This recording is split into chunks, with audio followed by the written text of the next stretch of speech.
It was the year 2020 during the long lockdown. The world seemed to have paused, and silence wrapped everything like a heavy blanket. Near a small village, there was an old school, standing tall yet abandoned. The school had been closed for 7 months, and everything about it seemed frozen in time. The school's night guard had been recently replaced. The new guard, a man in his late 42nd, was assigned to watch over the building during the cold, quiet winter nights. The nights were long, and the silence outside only made his duty feel eerier. He had a small room near the school gate where he would spend most of his shift. The heater hummed softly in the background, and he would sometimes doze off during his watch. One night, as the clock struck midnight, the guard was startled awake by a faint sound. It came from inside the school building. He rubbed his eyes, thinking it might be his imagination. After all, who could be inside a locked and deserted school? But then, he heard it again. It sounded like footsteps echoing through the empty hallways. Curious and a little uneasy, he grabbed his flashlight and stepped out into the freezing night. The old iron gate creaked as he pushed it open, and he entered the dark school building. The flashlight beam danced across dusty desks and cobwebbed corners, but there was no one to be seen. The sound had stopped. Thinking it might have been a stray cat or a rodent, he turned to leave. Just as he reached the door, the sound came again, but this time it was outside, near his room. A chill ran down his spine. How could the sound have moved so quickly? His heart pounded as he hurried back to his room, only to find it empty. He searched around but saw nothing unusual. The silence returned, heavier than before. He sat on his chair, trying to calm himself, when he heard something else, the faint laughter of children. It was coming from the playground. Fear gripped him, but he forced himself to check. He walked to the playground, his flashlight trembling in his hand. In the dim beam, he saw them, a group of children, running and playing under the pale moonlight. "Hey, what are you doing here?" he shouted. The children stopped and turned to look at him for a moment. Then, without a word, they ran back into the school building. The guard, confused and terrified, followed them. But when he entered the school, it was empty again. Not a single trace of the children could be found. His footsteps echoed in the stillness as he searched room after room, but the building seemed lifeless. Shaking with fear, he ran back to his room and locked the door. He sat in the corner, clutching his flashlight, waiting for the dawn. The night felt endless, each minute dragging by like an hour. He couldn't shake the image of the children's pale faces and the eerie silence that followed them. When morning finally came, he reported everything to the school management. They listened to his story with puzzled expressions and decided to check the CCTV footage. The guard watched anxiously as they played the recording from the previous night, but to his shock, there was nothing. No children, no movement, no sounds, just an empty playground and a quiet school. The management dismissed his story, saying it must have been his imagination or a dream. But the guard knew what he had seen and heard. He had felt the cold presence, the chilling laughter, and the unexplainable fear. The realization hit him like a wave. This school was haunted. From that day on, he never felt at ease during his night shifts. The school stood as it always had, silent and foreboding, holding its secrets within its walls. And every winter night, as the cold wind whispered through the trees, the guard couldn't help but wonder if the children would return. Don Muang Airport in Bangkok is one of the busiest airports in Thailand. Travelers rush through its terminals daily, their faces lit with excitement or exhaustion. But among the bustling crowds, a shadowy presence lingers, a presence that has terrified employees and passengers alike for decades. This is the story of the ghost of Don Muang. It all started many years ago after a tragic plane crash near the airport. A passenger jet skidded off the runway during a storm, breaking apart and catching fire.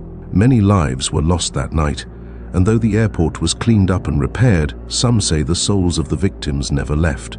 Kanya, a young janitor, worked the late-night shift at Don Muang Airport. She preferred it that way. The crowds were thinner, and the silence gave her time to think. But the silence was often broken by strange noises, the faint sound of crying, or the whisper of footsteps when no one was there. One night, Kanya was cleaning Gate 13, a dimly lit area that most employees avoided. It was rumored to be haunted, but Kanya didn't believe in ghosts. "They're just stories to scare people," she told herself. Still, the air around Gate 13 always felt colder, and she often found herself glancing over her shoulder. As Kanya mopped the floor, she heard it. Soft footsteps behind her. She turned quickly, but no one was there. "Hello?" she called out, her voice echoing through the empty terminal. No response. She shook her head and went back to work. Minutes later, a faint sobbing reached her ears. This time, it sounded closer. Kanya froze. The sound wasn't coming from the terminal. It was coming from the runway outside. She approached the large glass windows that overlooked the tarmac. In the dim glow of the runway lights, she saw a figure. It was a woman dressed in white, standing perfectly still near the edge of the runway. Her long black hair covered her face, and her arms hung limply at her sides. Kanya's heart pounded. No one was supposed to be out there. She grabbed her radio and called security. "There's someone on the runway near Gate 13, she said, her voice shaking. "Copy that," the guard replied. "We'll check it out." Moments later, 2 security guards arrived and headed toward the runway. Kanya watched from the window, her breath fogging up the glass. As the guards approached the woman, they stopped suddenly. One of them shouted, but Kanya couldn't hear what he said. Then, without warning, the woman disappeared. One moment she was there, and the next, she was gone. The guards returned, their faces pale. "We didn't see anyone," they told Kanya, though their trembling voices said otherwise. "You must be tired. Go home and rest." But Kanya knew what she had seen. In the days that followed, she avoided Gate 13 as much as she could, yet the strange events continued. Luggage carts moved on their own. Lights flickered. And once, while cleaning a bathroom mirror, she saw a shadowy figure standing behind her. When she spun around, no one was there. One night, Kanya decided to confront her fear. She went to Gate 13 and stood by the windows. "Whoever you are," she whispered, "why are you here?" The air grew colder. The lights above her flickered, and a chill ran down her spine. Then, in the reflection of the window, she saw the woman in white. This time, the woman turned her head, and Kanya saw her face. It was pale, with hollow eyes and a twisted smile. Kanya screamed and ran. She quit her job the next day, refusing to return to the airport. Others who worked the night shift reported similar encounters, and Gate 13 earned a reputation as a cursed spot. Travelers passing through often feel an unexplained unease, as if someone is watching them. To this day, the ghost of Don Muang Airport remains a mystery. Was it the spirit of a crash victim or something else entirely? No one knows for sure. But one thing is certain. If you ever find yourself at Gate 13 late at night, don't look too closely at the windows. You might see her, and she might see you too. Years ago, 4 cousins, Jack, Emily, Ryan, and Chloe, lived in different cities across America. They ranged in age from 15 to 18 and were as close as siblings despite the miles between them. Their grandmother lived alone in a small village, her home nestled near an ancient cemetery. The cemetery was 800 years old and the largest in the state, stretching endlessly with rows of graves, shadowy trees, and a chilling legend surrounding a well in its center. When winter vacation came, the cousins decided to visit their grandmother together. They had heard eerie tales about the cemetery and were curious to explore it. They made a plan. Once their grandmother went to sleep, they would sneak out and find the mysterious well. The night finally came. The clock struck 11, and the house was silent. One by one, they crept out of their beds and gathered by the back door. Jack whispered, "Remember, no loud noises. We can't wake Grandma." Everyone nodded, and together they slipped into the cold, dark night. As they approached the cemetery, the towering iron gate loomed before them.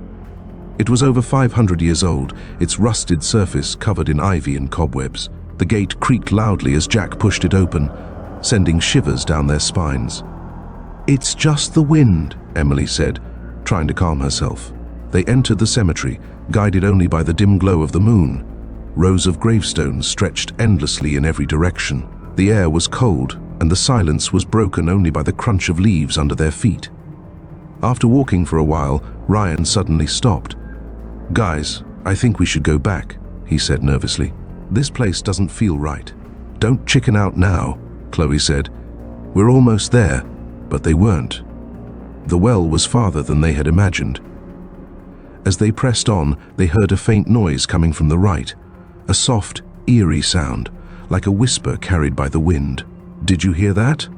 Jack asked, his voice trembling.